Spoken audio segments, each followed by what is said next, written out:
Bonjour mes frères et sœurs, soyez tous bénis. Je vous salue dans la paix du Seigneur.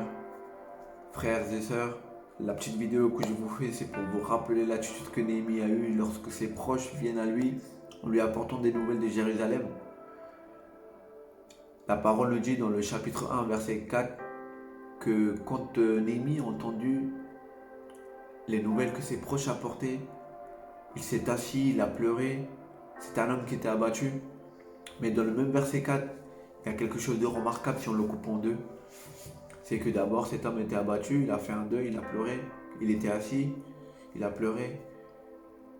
Et gloire à Dieu parce que cet homme n'est pas resté assis.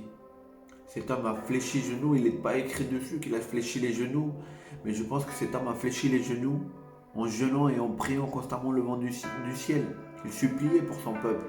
C'est ce que nous devons faire aujourd'hui. Jeûner et prier constamment devant le Dieu du ciel. Supplier pour la France. Supplier pour ce peuple français. Supplier pour la jeunesse de France. Supplier pour ce réveil de la France, ce réveil spirituel, frères et sœurs. Je vous invite comme Néhémie à jeûner et à prier, à sécher nos larmes et chercher plutôt la présence du Seigneur en jeûnant et en priant.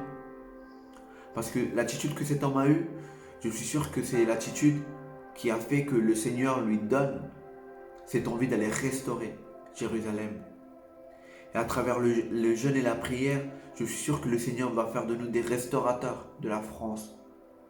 Quand tout ça, ça sera fini, nous allons restaurer la France, restaurer les familles, restaurer la jeunesse.